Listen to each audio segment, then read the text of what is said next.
दोस्तों, अगर आपको भी कोलकाता और दिल्ली के बीच खेला गया आईपीएल 2024 का 16वां और सबसे रोमांचक मैच पसंद आया हो तो हमारी इस वीडियो को लाइक करना न भूलें। दोस्तों, आईपीएल 2024 के सबसे रोमांचक और 16वें मुकाबले के लिए आईपीएल इतिहास की दो बड़ी टीमें दिल्ली कैपिटल्स के सामने कोलकाता नाइट राइडर्स चुनौती लेकर खड़ी थी। विशाखापट्टनम का VDSA का क्रिकेट स्टेडियम इस मुकाबले का लाइव गवाह बनने के लिए बेकरार था और फिर जो हुआ उसने 17 सालों के रिकॉर्ड को पलट कर रख दिया और यह मुकाबला सालों के लिए लोगों के दिलों में याद बनकर रह गया। लेकिन सबसे पहले इस रोमांचक मुकाबले की शुरुआत से पहले जब सिक्का उछाला गया तो टॉस के बाद बने कोलकाता के कप्तान श्रेयस अय्यर और उन्होंने टॉस जीतकर पहले बल्लेबाजी करने का फैसला किया। कोलकाता की तरफ से एक बार फिर अपनी टीम को धाकड़ शुरुआत दिलाने के इरादे से फिल सॉल्ट के साथ सुनील नारायण की तूफानी जोड़ी मैदान में उतरी। पहले 2 ओवर तो उन्होंने शांति से निकाल दिए, लेकिन उसके बाद जो हुआ उसे न कभी दिल्ली और न ही कभी कोई क्रिकेट प्रेमी भूल पाएगा। जी हां, तीसरे ओवर में खलील अहमद के खिलाफ दोनों खिलाड़ियों ने एक के बाद एक 3 चौके लगाए और चौकों की हैट्रिक के चलते इस ओवर में दोनों ने कुल मिलाकर 15 रन बटोरे। तीसरे ओवर में ही कोलकाता का स्कोर 32 रनों तक पहुंच चुका था। चौथे ओवर में तो उन्होंने ईशांत शर्मा का करियर ही समाप्त कर दिया। सुनील नारायण ने इस ओवर में एक के बाद एक 3 खतरनाक छक्के, 2 बेहतरीन चौकों की बदौलत कुल 26 रन बटोरे और इसे अब तक का सबसे महंगा ओवर बना दिया, जिसकी बदौलत 4 ओवर में ही दिल्ली ने 58 रन बना लिए। उन दोनों के बीच एक बेहतरीन पार्टनरशिप हुई थी। ऐसी भयंकर शुरुआत ने तो दिल्ली को मुकाबले से अभी से बाहर कर बढ़ाना शुरू कर दिया। ऐसे में अपने सभी गेंदबाजों की पिटाई होता देखकर ऋषभ पंत ने एक नया मास्टर प्लान अपनाया। उन्होंने अपने सबसे बड़े और खतरनाक गेंदबाज एनरिक नोकिया को गेंदबाजी में बुलाया और इस गेंदबाज ने आते ही फिल सॉल्ट को अपने जाल में फंसाया। इस बार फील्डर ने कोई गलती नहीं की। खतरनाक दिख रहे फिल सॉल्ट 12 गेंद पर 4 चौकों की बदौलत 18 रन बनाकर वापस लौटे और आखिरकार दिल्ली को पहली सफलता मिल चुकी थी। हालांकि उनके आउट होने के बाद बल्लेबाजी करने उतरे अंग क्रिस रघुवंशी ने आते ही लगातार 2 गेंद पर 2 बेहतरीन चौकों से अपना खाता खोला और अपनी टीम को 5 ओवर में 70 रनों तक पहुंचा दिया। ऐसा लगा कि पहले विकेट के बाद दिल्ली मैच में वापस आ जाएगी, लेकिन दोस्तों सुनील नारायण के इरादे तो कुछ और ही थे। वह तो अकेले ही दिल्ली के गेंदबाजों का करियर तबाह करने पर तुले हुए थे और प्ले के आखिरी ओवर में उन्होंने 18 रन बटोर डाले। इसी के साथ सुनील नारायण ने केवल 21 गेंद पर 6 खतरनाक चौके, 4 खौफनाक छक्कों की बदौलत अपना अर्धशतक ठोक डाला, जिसकी बदौलत 6 ओवर में ही कोलकाता ने लगभग 15 के रन रेट से 88 रन जोड़ लिए और दिल्ली को हार के मुंह में धकेलना शुरू कर दिया। इतनी भयंकर बल्लेबाजी शायद अब तक कभी देखी नहीं गई थी। दोनों छोरों से दिल्ली के गेंदबाजों की बेरहमी से पिटाई हो रही थी और 8 ओवर खत्म होते होते कोलकाता की पारी 112 रनों तक पहुंच चुकी थी। अब तो केवल चौके छक्कों की बारिश हमें देखने को मिल रही थी। हर ओवर में ये दोनों एक के बाद एक बेरहमी से गेंदबाजों की कुटाई की जा रहे थे। रघुवंशी भी सुनील नारायण से बिल्कुल पीछे नहीं थे। यह खिलाड़ी अपने डेब्यू पर ही तहलका मचा रहा था। 11वें ओवर में रघुवंशी ने एक के बाद एक 2 जबरदस्त छक्के लगाए और 11 ओवर में अपनी टीम को 150 रनों तक पहुंचा दिया। फिर तो 12वें ओवर में नोकिया को छक्के के लिए मारकर सुनील नारायण ने इस आईपीएल का सबसे बड़ा स्कोर बना लिया। ये खिलाड़ी बहुत तेजी से अपने शतक की तरफ बढ़ रहा था और दिल्ली की टीम मातम में थी। लेकिन दोस्तों, शायद सुनील नारायण की किस्मत में नहीं था।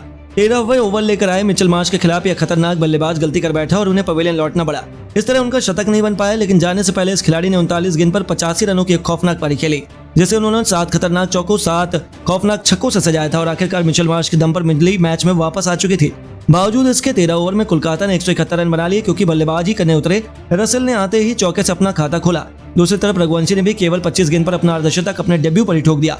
हालांकि नारायण के पीछे पीछे रघुवंशी भी अपने ओवर में नोकिया का शिकार होकर पवेलियन लौट गए और आउट होने से पहले उन्होंने 27 गेंद पर 5 चौके, 3 खतरनाक छक्कों की बदौलत 54 रन बनाए और अब मैदान पर आंद्रे रसेल के साथ कप्तान श्रेयस अय्यर की जोड़ी मौजूद थी।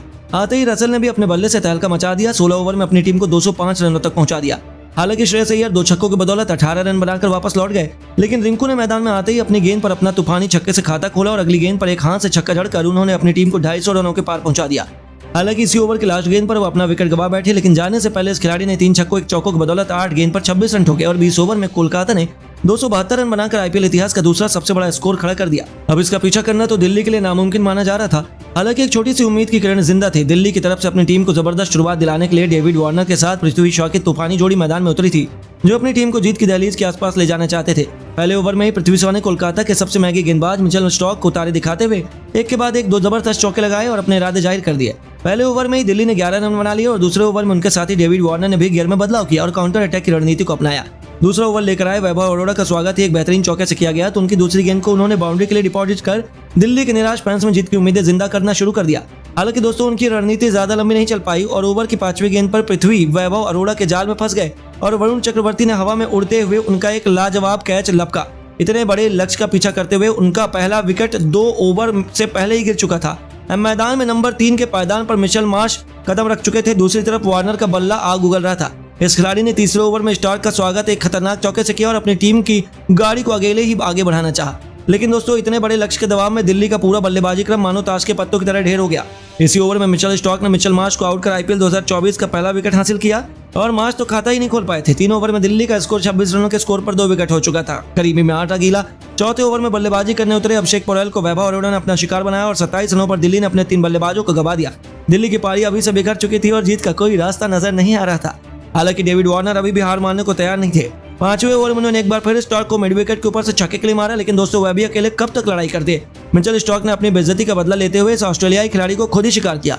वार्नर को क्लीन बोल्ड कर उन्होंने दिल्ली के पूरे टॉप ऑर्डर को पवेलियन के शोभा बढ़ाने भेज दिया, जहां वार्नर भी 13 गेंद पर 2 बेहतरीन छक्के और एक छक्के की बदौलत 18 रन बनाकर पवेलियन लौट गए। मैदान पर कप्तान ऋषभ पंत के साथ ट्रिस्टन स्टब्स के कंधों पर टीम को संभालने की बेहतरीन जिम्मेदारी थी। इन दोनों ने आते ही तूफानी बल्लेबाजी करना शुरू कर दिया और पंत ने स्टार्क को छक्का मारकर अपना खाता खोला था। पावर प्ले के आखिरी ओवर में स्टब्स ने एक के बाद एक 2 बेहतरीन चौके लगाए और अपनी टीम को 50 रनों तक पहुंचा दिया। 6 ओवर में दिल्ली ने 51 रन बना लिए और 7वें ओवर में भी रसेल के खिलाफ पंत ने एक के बाद एक 2 बेहतरीन जबरदस्त छक्के लगाए। वह अपनी टीम को जीत दिलाना चाहते थे, लेकिन इतना काफी नहीं था। दिल्ली की लाख कोशिशों के बावजूद कोलकाता ने अंत में एक आसान से जीत अपने नाम की और दिल्ली को हार का मुंह देखना पड़ा। लेकिन दोस्तों आपको क्या लगता है, दिल्ली और कोलकाता में कौन आईपीएल 2024 का चैंपियन बनने का बड़ा दावेदार है? आप किसके साथ हैं? अपनी राय में नीचे कमेंट करके जरूर बताइए और ऐसी शानदार खबरों के लिए वीडियो को लाइक, चैनल को सब्सक्राइब करना ना भूलें। धन्यवाद।